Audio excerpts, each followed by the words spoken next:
La mission primordiale, comme cela a été dit à travers le document de la FIFA, c'est d'amener la fédération à mettre en place un nouveau comité exécutif. Mais comme je le dis tout le temps, il ne suffit pas d'aller aux élections pour les élections, mettre en place un comité. Il faut mettre en place un comité dans de bonnes conditions. C'est la raison d'ailleurs pour laquelle, lorsque les choses n'allaient pas et que l'ancien président a démissionné, il a été convenu avec la FIFA et la CAF et la FECOFA que la fédération soit accompagnée par 2 délégués, en l'occurrence moi-même pour les aspects financiers et mon collègue pour les aspects juridiques. Le problème au départ était de voir dans quelle mesure révisiter les statuts, parce qu'il avait été constaté que les statuts de la fédération ne répondaient pas aux standards de la FIFA et de la CAF.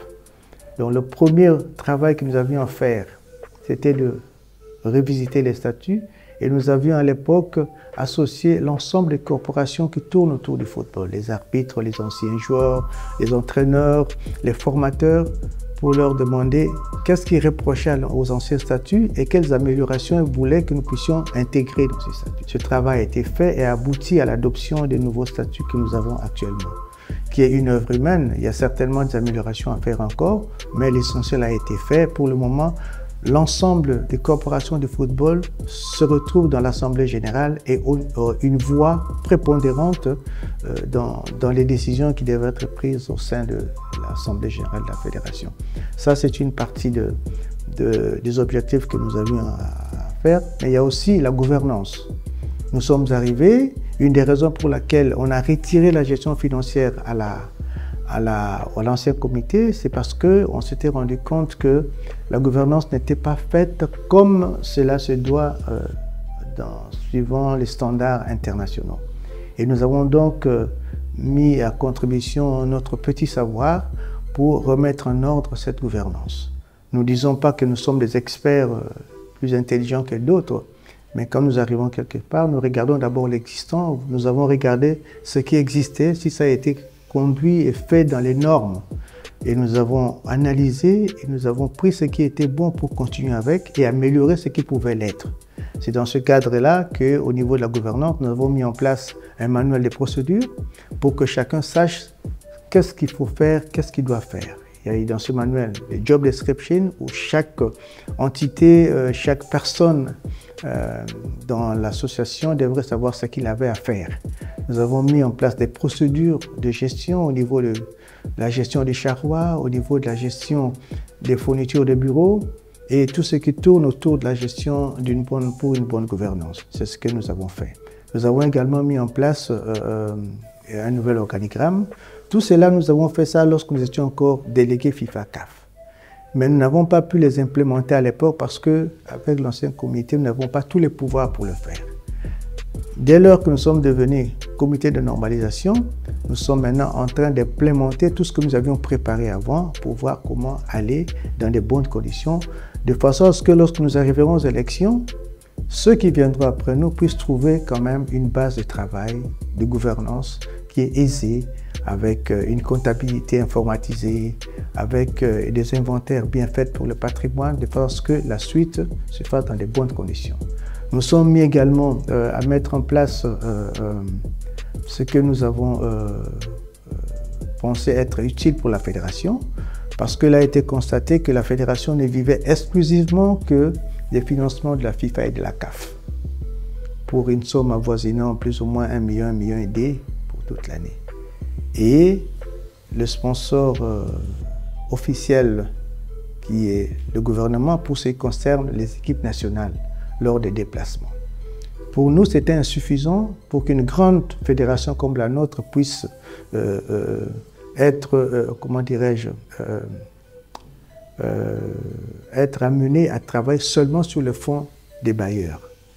Nous avons pensé qu'il était important de mettre en place une direction commerciale qui est en montage, si vous voulez, pour arriver à voir pour arriver à trouver des fonds propres. Et la plupart des fédérations travaillent avec des sponsors, avec à travers la publicité, pour pouvoir générer des fonds qui puissent nous permettre de faire face à l'ensemble des dépenses que nous avons, à l'ensemble des engagements que nous avons au sein de la fédération, qui sont énormes. Parce qu'il faut savoir, le seul fonds des bailleurs servent en premier lieu au développement du football. Mais la gestion, tout tourne autour de la gestion, nous n'avons pas un pourcentage assez suffisant pour tout couvrir. Donc, il était important d'arriver à cette direction pour voir, et nous avons réussi avec le concours de LG Sport Consulting. C'est une société, une agence de publicité et de marketing congolaise avec des fils du pays qui nous ont aidés à mettre en place cette direction et qui continuent à nous accompagner. Ce qui nous a permis d'ailleurs, vous l'avez certainement constaté, d'avoir un premier sponsor officiel qui est la Rabobank. Et à travers la Rabobank, nous avons également fait d'autres actions que vous avez certainement vues lors de la présentation de nos maillots. Nous en parlerons peut-être après. Mais ce qui est important, c'était de voir dans quelle mesure générer des ressources propres qui viendront en complément de ce que nous recevons des bailleurs de fonds. Et nous ne sommes pas arrêtés à ça seulement, nous avons pensé également qu'il fallait une certaine visibilité. Parce que la notoriété de la fédération comme telle était très en baisse. Et comme vous le savez aussi, avec les résultats négatifs que nous avions avec nos équipes à travers les compétitions internationales et continentales, ne donnait pas une image, comment dirais-je, attractive pour ceux qui pouvaient aider la fédération. Nous avons pensé que pour aller vers les sponsors, pour les amener à venir vers nous, il fallait d'abord améliorer la visibilité, la communication de la fédération. C'est dans ce sens-là que nous avons entrepris des actions pour d'abord supprimer toutes les pages qui parlaient de la fédération, au nom de la fédération, alors que ce n'étaient pas des pages officielles de la fédération. Nous avons récupéré un domaine particulier en ce qui concerne l'Internet. Nous avons un domaine fecofa.cd avec des comptes professionnels. Nous avons ouvert des pages officielles sur Twitter, sur Instagram, sur Facebook, sur également Instagram, de façon à ce que nous puissions mieux communiquer avec l'extérieur et montrer ce que nous sommes en train de faire pour améliorer la gouvernance de façon à attirer ceux qui peuvent nous aider à développer le football. Seuls, nous ne pouvons pas le faire. C'est un peu le travail que nous sommes en train de faire pour le moment. Il faut être franc pour dire que ça a été un travail laborieux qui a débuté d'abord dans des conditions que vous savez, avec les désordres qu'il y a eu au départ. Mais nous sommes quand même arrivés à sortir une commission électorale et une commission des recours également. Cela se fait dans des conditions que vous avez vues vous-même et nous attendons plutôt pour le moment le PV qui a été préparé par notre cabinet conseil. Je crois que nous l'avons reçu depuis hier. Nous sommes en train d'analyser le PV pour voir s'il répond réellement à ce qui a été fait et transmettre également à la CAF qui avait commissionné son représentant pour superviser un peu cette assemblée. Parce qu'il ne faut pas l'oublier, le but recherché par la Fédération internationale et la CAF, c'est de voir la fédération être conduite vraiment suivant les normes modernes, que tout se passe très bien. Parce que le Congo est un grand pays. Pourquoi ne pas faire du Congo un hub de football comme chez les Maghrébiens, comme en Afrique du Sud? Donc il y a moyen de le faire. Pour cela, il faut que la fédération soit gérée de bonne façon. Il faut mettre en place des commissions qui soient à même de conduire les prochaines élections, parce que ce n'est plus le comité exécutif comme avant qui va conduire les élections, mais nous avons mis en place cette commission pour qu'il puisse mener les élections d'abord au niveau subdélégataire pour arriver in fine aux élections du comité exécutif. Ce n'était pas facile, comme je vous l'ai dit, il y a eu quelques indélicatesses, mais nous avons essayé d'atterrir parce qu'il n'était pas intéressant que cette première étape de notre chronogramme soit bâclée. Et nous allons voir comment nous allons finalement faire passer, valider cette assemblée, le PV de cette assemblée pour aller de l'avant. Nous avons mis, en fait, fait le premier pas qu'il fallait par rapport à notre chronogramme. Accomplir une partie de sa mission, c'est trop dire parce qu'il y a beaucoup de choses à faire. Il y a beaucoup de textes qu'il faut d'abord me remettre à jour par rapport à tout ce qui a évolué au niveau international que nous n'avons pas encore mis en place. Il faut voir les statuts des subdélégataires, comment les adapter par rapport aux nouveaux statuts qui ont été mis en place. Il faut voir les règlements, toute une série de choses qu'il faut d'abord améliorer avant d'aller aux élections et qui se retrouvent dans notre programme de travail. Il faut faire la vulgarisation des statuts. C'est ce que nous avons déjà commencé avec le vice-président du CONOR, qui a circulé un peu au Bas-Congo, au Kasaï, un peu partout pour le faire. Et les gens commencent à comprendre petit à petit. Et comme je le dis, les statuts sont une œuvre humaine.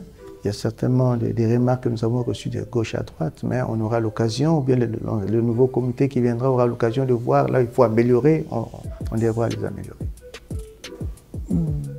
Nous avons apporté d'abord ce que moi j'appelle la base nécessaire qui est la bonne gouvernance. C'est ce que nous essayons de mettre en place. Pour que les choses marchent, il faut d'abord que l'organisation de la structure même soit arrangée. Nous sommes en train en fait de travailler avec la Ligue nationale de football des jeunes, avec la Ligue nationale de football des femmes, pour voir comment améliorer ce qu'il faut améliorer. Nous sommes quand même parvenus à organiser cette année les championnats de football féminin au Katanga, vous l'avez suivi, qui a bien atterri. Nous venons d'organiser le championnat des académies, qui a bien atterri également. Et nous venons, il y a une semaine, terminer avec le championnat des U17 pour les jeunes. Ce qui montre que le CONOR a un souci pour le développement du football. Mais indépendamment de cette organisation, il y a lieu de mettre en place un cadre de collaboration entre, d'un côté, la fédération, de l'autre côté, les académies, les écoles qui encadrent les jeunes. C'est très important. Nous sommes en train de mettre en place un cahier des charges pour voir quel type de collaboration nous pouvons apporter à ces gens-là. Indépendamment de ça, nous devons également travailler avec les écoles, mais à travers toujours les jeunes filles, les jeunes garçons, pour voir qu'est-ce que nous pouvons apporter, il y a un point focal du ministère de l'enseignement primaire et secondaire qui travaille avec nous. Mais le cadre de collaboration n'est pas assez bien défini. Nous pensons pouvoir arriver à formaliser cela pour que les championnats scolaires soient totalement intégrés dans la vision même de la FIFA qui est en train de mettre en place un cadre seulement de formation, mais de développement de football scolaire. Nous avions commencé avec le championnat pilote qui a eu lieu ici, je crois, l'année dernière, ensuite à Brazza. Et je pense que le CONOR apportera ce qu'il peut apporter, d'abord dans l'organisation interne pour que les choses puissent s'améliorer. Au niveau de la femme, nous avons une présidente qui est assez active dans ce sens-là. Et nous avons, comme je l'ai dit, terminé les championnats féminins à Lubumbashi. Et nous avons également organisé, pas organisé, mais accompagné le championnat, un championnat pilote des interuniversitaires pour Kinshasa, qui était un premier pas. Les étudiants féminins avaient pensé qu'il était important d'organiser le football féminin au niveau des universités, ce que nous avons fait en les accompagnant. Et nous pensons arriver peut-être avec leur propre concours à fédérer les autres universités au sein de notre pays, pour avoir vraiment un championnat national comme cela se faisait dans le temps. Lorsque nous étudions encore, il y avait les facochères à l'université, il y avait l'équipe de l'IEC, il y avait de l'IPEN et nous avons un championnat interuniversitaire qui était vraiment très attrayant et nous permettait d'ailleurs de se faire représenter au championnat interuniversitaire mondial. Non, pas de façon particulière, comme je dis, parce que la Fédération internationale et la CAF ont mis en place un fonds qu'on appelle le fonds Forward qui nous permet de développer le football, pas seulement le football d'âge, mais dans l'ensemble. Parce qu'il n'y a pas seulement le football d'âge, mais il y a les encadreurs, il y a les entraîneurs qu'il faut également former. Et pour arriver à tout ça, il faut répertorier tout ça. La FIFA a mis en place ce fonds-là, mais le problème c'est que la fédération n'a pas eu le temps nécessaire de préparer les projets qui soient bancables et qui soient présentés au niveau de la FIFA pour disposer de ces fonds-là. Donc les fonds existent. Pour le moment, nous avons plus ou moins 12 millions d'ici 4 ans, les 4 années qui viennent, mais nous n'avons pas introduit des fonds depuis 2016 qui nous permettent d'utiliser cet argent-là. Parce que la FIFA et la CAF ne donnent plus l'argent comme ils donnaient dans le temps. Ils vous demandent de présenter des projets qui soient bancables. Or, il y a plein de projets à faire. Nous avons des infrastructures à mettre en place. Nous avons besoin de terrains dans les ligues, à l'intérieur, parce que le football, ce n'est pas seulement Kinshasa, les gens oublient souvent.